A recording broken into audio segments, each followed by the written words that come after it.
Genesis chapter 36 tonight, and going to try to cover 2 chapters. 36 is a long chapter with a whole bunch of names that I don't care about too much. Maybe somebody else does, but that's their problem. Well, let them do that. Hey, could you see if you can find that book behind you, Lady Di, called, it's the one about the genealogies of Genesis, After the Flood, by Cooper. It's a yellowish, orangish book, paperback, about 3 5/8 inch thick. After the Flood, it's called. If you find it, bring it up here, and I'll show the folks. That's an excellent one on this topic. All right, let's pray. Lord, thank you for loving us. I pray that you'll use us to reach many people for your kingdom, Father. Guide us now, in Jesus' name. Amen.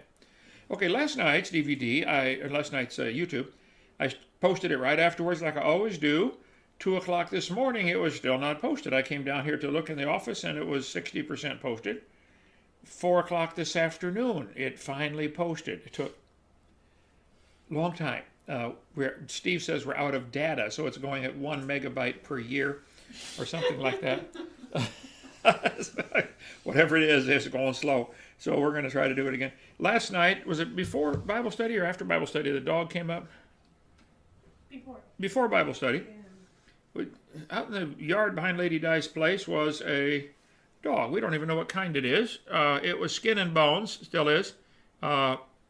Female dog, and we fed it and run it around. Good now. Seems to be fine. If anybody knows what on earth that is, I know it's a dog, but a little more specific. Name it. We named it Pearl after Pearl Lane. So we got Trump to keep the rats out on Pearl. Never mind. Okay. Genesis 36.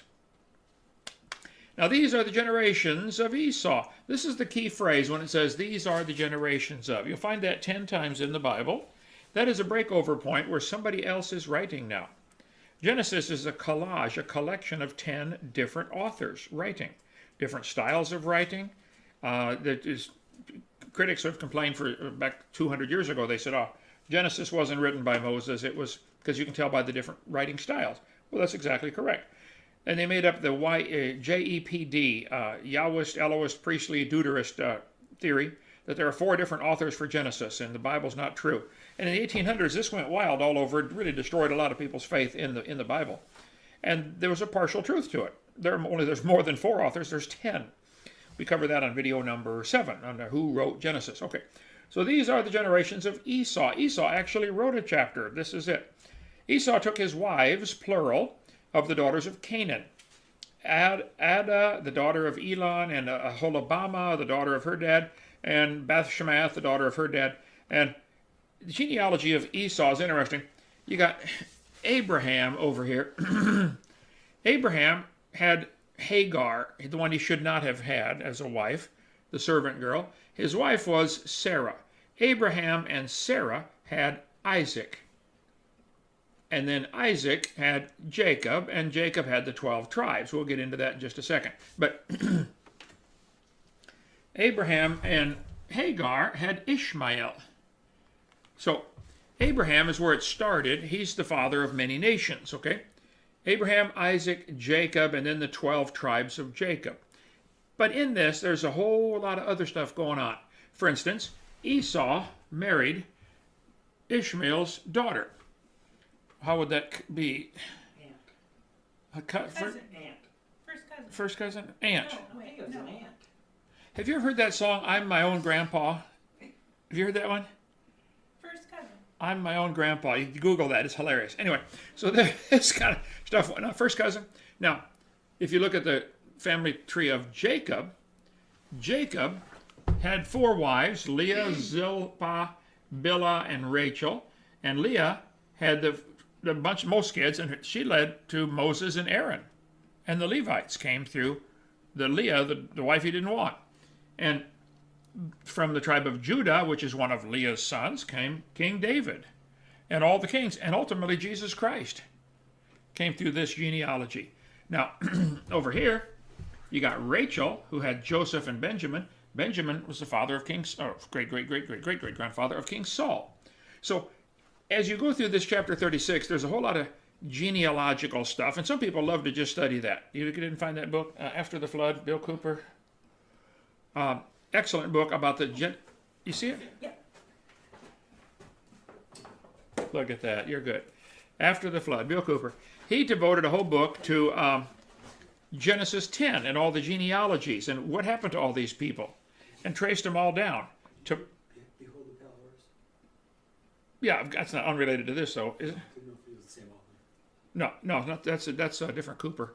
Wrote that. Yeah, that was he got shot in his front yard. Yeah, he was exposing too much stuff. So, After the Flood by Bill Cooper, excellent book on the genealogies in Genesis chapter 10. So, some people love to just study all this, who's related to who, who's your daddy kind of stuff. There's no, my ancestors are Norwegian, and I've never been to Norway. I'm going to go there someday. Probably some of my ancestors swung by their necks, okay, but none of them swung by their tails. That's a given, okay. So some of you who think your ancestors swung by a tail, I feel so sorry for you. But that's okay. If you believe that stuff, we can help. Watch the video series. We can unbrainwash you. Anyway, so Obama had a whole bunch of kids, and I'm going to skip through all this. And Esau took his wives, and he left to get away from his brother because they had too many sheep. So Esau separated, moved down to the lower part of the Dead Sea, which is the country of Edom, the Edomites. He went into the country from the face of his brother. Thus dwelt Esau in Mount Seir. Esau is Edom. The Edomites are mentioned all through the Bible. So this is Jacob's brother. They're all related. These are the generations of Esau. And you can read chapter 36 for yourself. You got the sons of Eliphaz, the sons of his other wife Reuel, the sons of Aholibamah. These are the dukes of the sons of Esau. They called them dukes, okay? So you got a bunch of dukes here. Duke Korah, Duke Gatam. I can't read all their names. I can't pronounce them. But all these dukes going on here. You got the Duke this, Duke Jalamah, Duke Korah, you got the Dukes of Hazard. All these dukes, that's two more. Duke of Earl, yeah. These are the sons of Seir, the Horite, who inhabited the land, and the dukes of the Horites, and it goes through the whole chapter. And this is Esau probably writing this chapter. This is his descendants, okay? This was that Anna, A-N-A-H, that found the mules in the wilderness. We are famous for finding mules.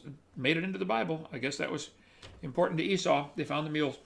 Probably dead by now. And they got the children of Dishon and the children of Ezer and a bunch more dukes here. So the kings that reigned in Edom before there reigned any kings over the children of Israel. Keep in mind, Abram's illegitimate son, he should not have had Ishmael, had 12 kids. So they got a whole generation start on building the nation. One whole generation.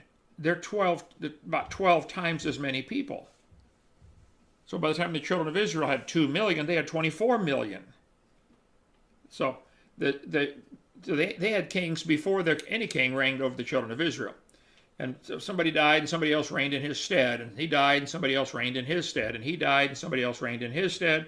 And somebody else reigned in his stead. You got to get this concept down in your head. Everything you are doing and building and saving up, you're going to die one day and somebody else is going to take it over. Ray Comfort, work hard, eat right, stay healthy, die anyway. I think is the way Ray Comfort said. He's a character. He took me out to eat one time. I forget. I think I bought. Ray, it's your turn to buy next time.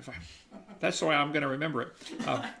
But he pulls out his wallet. His wallet's like 4 inches thick, and he says, hey, and there's no money in there, just a whole bunch of funny cards. He says, here, let me give you a little something. And he handed me a card, had the word something, real small on there. And he said, hey, you ever need to get around to it? Here's a round to it. And he gave me a round, to it, and just all kinds of stuff. Anyway, so somebody's going to reign in your stead someday. You're going to build this big castle and mansion, and somebody else is going to live in it.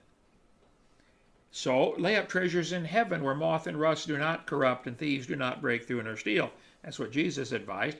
Put your money up there. Nobody can take it. Anyway, so Saul died and Baal-hanah reigned in his stead. This goes on. This has been going on since Adam and Eve. You're going to die and you're going to leave it all behind to somebody. Think about that. What are you investing your life in? For almost 49 years, I have tried to invest my life in God's kingdom. Do something that's going to last forever. And when I get calls like the one today from Sweden, or we get them all the time around here, how many testimonies do we have? Like thousands, people, life-changing. That's what we want to do. That's what you ought to get involved in. What on earth are you doing? Are you building something And you're going to devote your whole life toward something on this earth and somebody else is going to get it?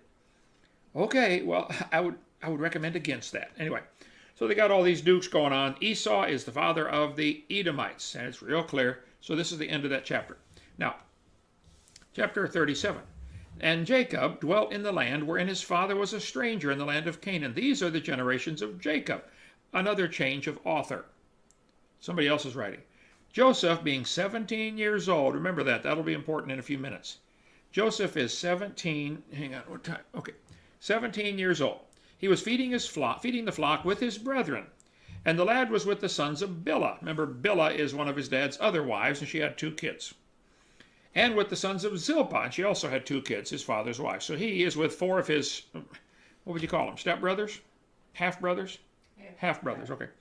And Joseph brought unto his father their evil report. He must have squealed on him. The boys are doing bad stuff, Dad. Doesn't say what. But Joseph told Dad, hey, these sons of yours are out of control. Slackers. And Israel loved Joseph more than all his children. Now that's not good. It's easy to say you shouldn't show favoritism, but it's pretty hard not to do. Because he was the son of his old age, and he made him a coat of many colors. By the way, in the English spelling, C has a U in there, C-O-L-O-U-R-S. In American, we drop the U. And when his brethren saw that their father loved him more than all his brethren, they hated him and could not speak peaceably unto him. You ever met anybody that you can't even talk to them about anything? It just accelerates into an argument. Could not speak peaceably. And Joseph dreamed a dream and told it to his brethren, and they hated him yet the more. And he said unto them, Hear, I pray you, this dream which I have dreamed. For behold, we were binding sheaves in the field, and lo, my sheaf arose and also stood upright, and behold, your sheaves stood around about and made obeisance to my sheaf. That means they bowed down, made obeisance, bowed down. And his brethren said to him, Shalt thou indeed reign over us, or shalt thou have dominion over us? Remember, he's the youngest. All of them are older than him. And they hated him yet the more for his dreams and for his words. And he dreamed yet another dream and told it his brethren. Maybe he shouldn't have told his brothers, but he did. And said, Behold, I have dreamed a dream more. And behold, the sun and the moon and the 11 stars made obeisance to me. Now the skeptics will say, his mother was dead. It doesn't say, he never said his mother. He said the sun and the moon. Now they interpreted that to mean the mother. And he told it to his father and his brethren, and his father rebuked him, and said unto him, What is this dream that thou hast dreamed? Shall I and thy mother and thy brethren indeed come to bow down ourselves to thee to the earth? Which, by the way, happened 22 years later. He dreamed a dream, and it happened. But it took 22 years. I'll show you. And his brethren envied him, but his father observed the saying, and his brethren went to feed their father's flock in Shechem. Here we go back to Shechem. And Israel said unto Joseph, now he's called Israel. Sometimes he's called Jacob, sometimes he's called Israel. This is the godly side. Do not thy brethren feed the flock in Shechem? Come, and I will send thee unto them. And he said to him, Here am I. This is an obedient kid. Okay, Dad, you want me to go? I'll go. And he said, Go, I pray thee, and see whether it be well with thy brethren, and well with the flocks, and bring me word again. So he sent him out of the vale of Hebron, and he came to Shechem. So he's going to go from Hebron all the way to Shechem. It's about 40 miles through the mountains. 40 miles as the crow flies. Who knows how far you got to actually walk, because you got to take the path. Okay? So he's going to go from Hebron up to Shechem. And a certain man found him. I want you to remember this guy. This is Shechem. What did the 2 brothers do in Shechem? Remember when they wanted to, Killed a bunch of people. killed all the men in one of the cities? Yeah. A certain man found him. He's in Shechem now. I just suspect that people have long memories sometimes when somebody wipes out all the men in one city. He was wandering in the field. I've been there before. You ever been there? Wandering around wondering, Lord, what do you want me to do? What's next? What do you want in my life? What? Do something. Show me. Guide me. He's wandering in the field, and the man asked him, saying, What seekest thou? And he said, I seek my brethren. Tell me, I pray thee, where they feed their flocks. And there's a lot of women seeking one of the brethren. That's good. Okay. One lady said she goes to church to look for the hymns. Anyway, and the man said, They are departed thence, for I heard them say, Let us go to Dothan. And Joseph went after his brethren and found them in Dothan. So now he's going to go another 10 or 12 miles through the mountains from Shechem to Dothan. So he's about 50 miles from home, going over some pretty rugged terrain. You can see it on the map here. He's had to walk 50 miles up and down the hills. Who knows how long this took him, but he's getting in shape, I would think. You'll see why in a minute. So he'd walked about 100 miles in the mountain terrain from Hebron up to Dothan, is what one author said. It's about that far. And when they saw him far off, even before he came near to them, they conspired against him to slay him.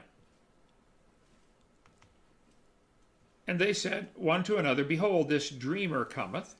Come now, therefore, and let us slay him, and cast him into some pit. And we will say, so they got it all figured out what they're going to do. They're going to conspire. We're going to throw him in, we're going to kill him, throw him in a pit, and we're going to say, Some evil beast hath devoured him. And we shall see what will become of his dreams. This is his own brothers, half-brothers. And Reuben heard it, and he delivered him out of their hands, and said, Let us not kill him. And Reuben said to them, Shed no blood, but cast him into this pit that is in the wilderness. And lay no hand upon him, that he might rid him out of their hands to deliver him to his father again. Just happened to be a pit nearby. And it came to, now keep in mind, Reuben's the oldest, so they're probably going to listen to him. It came to pass, when Joseph was come unto his brethren, they stripped Joseph out of his coat of many colors that was on him, and they took him and cast him into a pit, and the pit was empty, there was no water in it. Or snakes, or scorpions, or spiders, or yeah, okay. And they sat down to eat bread, and they lifted up their eyes, and looked, and behold, a company of Ishmaelites. Remember Abraham's other son, Ishmael, so this would be great uncle, I don't know, they're related somehow in there, okay? From Gilead, with their camels bearing spicery and balm and myrrh, going to carry it down to Egypt. And Judah said to his brethren, What profit is it if we slay our brother and conceal his blood? Hey guys, if we kill our brother, we're not going to make any money off of this. We ought to make some money. Typical Jew, right? Brother David, did I tell you how they invented copper wire? No. There's two Jews fighting over a penny. Yeah. Okay. Bible talks a lot about this. It says, the love of money is the root of all evil. 1 Timothy 6. Money's not evil. The love of money. You should see what other Bible perversions have done with this. In the NIV, it says the love of money is a root of all kinds of evil. No, it says it's the root of all evil in the King James. Good News Bible is a source of all kinds of evil. The New King James is a root of all kinds of evil. The New King James is probably the least poisonous of all the versions, but that makes it so dangerous because people think it's pretty good. It has some real serious problems in it. Just get a King James and quit looking. Okay, there's plenty right there. Okay. He said, Come, let us sell him to the Ishmaelites, and let not our hand be upon him, for he's our brother and our flesh, and his brethren were content. They all agreed, a big conspiracy, we're going to sell our own brother into slavery. And there passed by Midianite merchantmen, and they drew and lifted up Joseph out of the pit, and sold Joseph to the Ishmaelites for 20 pieces of silver, and they brought Joseph down to Egypt. Now he's going to walk about 600 miles. He's already walked about 100 through the mountains, and now he got thrown into a pit. And he's probably in chains, you would assume. He's, handcuffed, and I've taken the walk many times with handcuffs and leg cuffs and belly chains and all that when they had me in prison, moved me 32 times. And Reuben returned into the pit. And behold, Joseph was not in the pit, and he rent his clothes. Apparently Reuben went off to check the sheep or something. He got back, and Joseph's gone. Remember, he wanted to deliver him back home to Dad. And he returned unto his brethren and said, The child is not, and I whither shall I go? And they took Joseph's coat and killed a kid of the goats, and dipped the coat in the blood. And they sent the coat of many colors, and they brought it to their father, and said, This have we found. Know now whether it be thy son's coat or no. Notice they didn't actually lie to him, but this is directly deceiving him. Hey, we found this coat. It's all ripped up and it's got blood all over it. Is this Joseph's coat, Dad? That's deceitful. Some people are careful to not lie, but they certainly deceive, okay?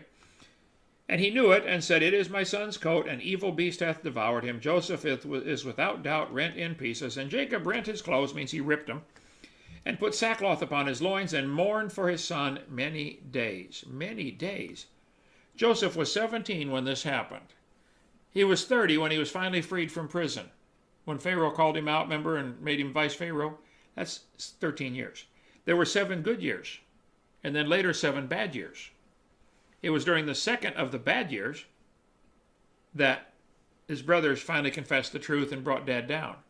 They deceived their dad for 22 years. They let him suffer, thinking Joseph is dead for 22 years. You know, some people can do evil things, and they seem to just doesn't bother them for years and years and years. People can lie and steal and do bad things, and it just doesn't bother them. I don't know how those brothers lived with themselves for 22 years. Watching Dad cry at night, "Where's my son?" And they could have told him for the whole time. Maybe some of you are watching this and you've done something evil to somebody, and you know you're wrong. Fix it. Don't go through life like that, letting somebody else suffer because of your stupidity or your sin. And all his sons and his daughters rose up to comfort him, but he refused to be comforted. For he said, "I will go down into the grave unto my son mourning." Thus his father wept for him. And the Midianites sold him unto Egypt, unto Potiphar, an officer of Pharaoh's and captain of the guard. We'll see later that Potiphar was actually a decent guy. When Joseph was accused of trying to seduce Potiphar's wife rather than kill him like most men would do, Potiphar just put him in jail. So Potiphar had at least some kind of conscience, okay? I got this from a website. I thought, this is classic. Whoever wrote this did a good job.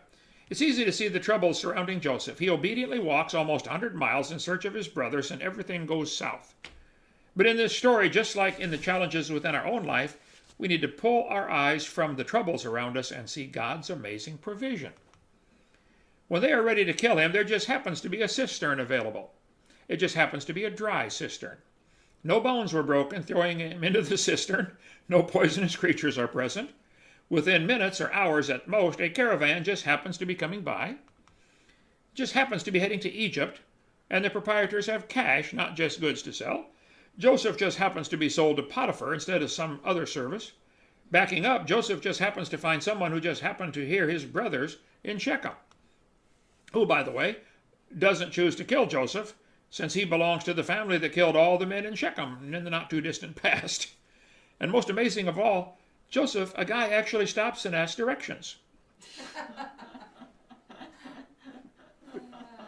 That is rare, isn't it?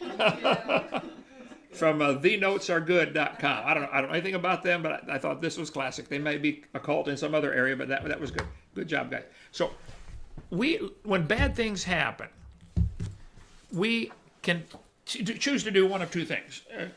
Learn from it and grow, or get angry and bitter and, give up. You take a lump of clay and a stick of butter.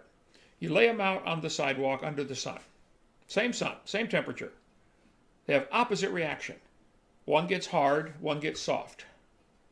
Bad things happen to everybody, okay? Everybody. And if it hasn't happened to you yet, just keep living. It will. How are you going to react to it? Now, that's going to be different. That's up to you. Your reaction, you control. The circumstances, sometimes you can't control. But you can control how you react to it. If life gives you lemons, you can decide to be a sourpuss, or you can make lemonade. What are you going to do? I think I've had a couple things happen to me that gave me the option of being sourpuss or making lemonade out of it. Same thing's going to happen to you. You're going to have trouble and trials in life. It's going to get bad. We're headed for a time of great tribulation.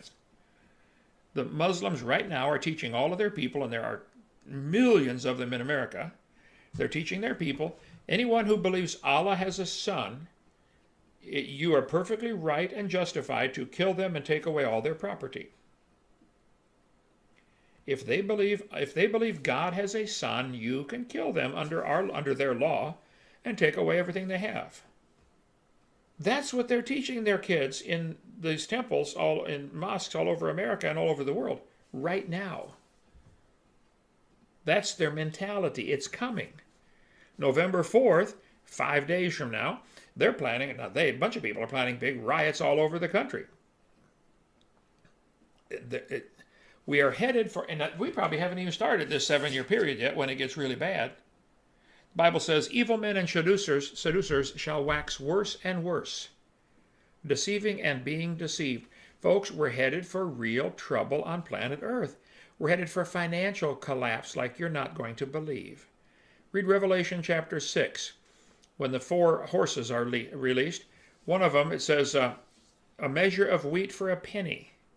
Well, a penny was a day's wages. Figure 60, 70 bucks, 80 bucks. What are you going to do if wheat goes to $70 a bushel? What's that going to do to the price of bread? What's a loaf of bread cost now, Lady Di? You buy? Two for $5.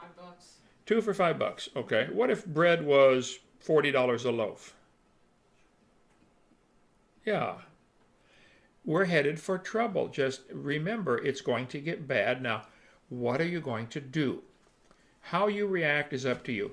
Joseph obediently said, Dad says, hey, go find the brothers. They're up in Shechem. Okay, Dad. Instead of saying, Dad, that's 80 miles or 60 miles of walking. Okay, Dad, no problem. And he went. Joseph, he's one of the very few characters in the Bible. There is nothing bad said about him. Daniel is another one. Jesus, of course. Very few people in the Bible. You know, David was a great man of God, but he blew it really bad a couple of times, okay? There's nothing bad said about Joseph that I can find. And except maybe he stopped and asked directions. That would break the code, right, fellas? It's a code. Men. That's why it took the children of Israel 40 years to get from Egypt to Israel. It's a 10-day walk. It took them 40 years. Men don't stop and ask directions. But how are you going to react when things go bad? Well, we'll see. It's coming.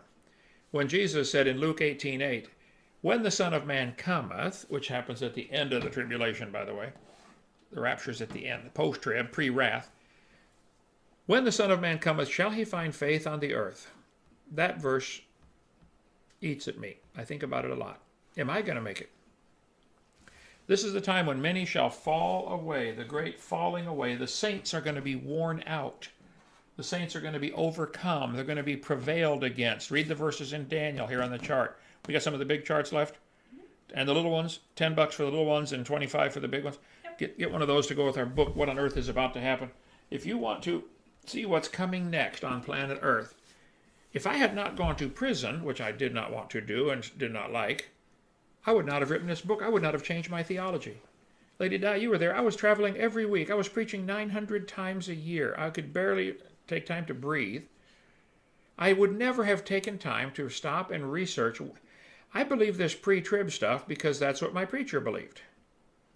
Okay, why did he believe it? Well, that's what his preacher taught him. Okay, well, why did he believe it? Well, that's what his preacher taught him. Okay, well, that doesn't make it true, the fact that it got passed on for 100 years. And I had to really, really search. I said, Lord, I'm sorry. Not only have I believed something, I've been teaching something that's just not true. We're here for the tribulation. And I think one of the many good things came out of the prison experience was this book. What on earth is about to happen? So if you've not seen this, I'd highly recommend you get it, not because I wrote it and you ought to buy it from us, which is, both of those are true. But I think it'll really help get you ready for what's coming. The last section, part 7 of the book. Okay, in light of what's coming, we're going to be here for a time of tribulation. Wow. Okay, what should we do? Well, there's a whole chapter 7 of my book, if I can find the page. That's question and answer time. Anyway, whole chapter. Okay, what do we do about it? How do you prepare for what's coming? We get the book and read that.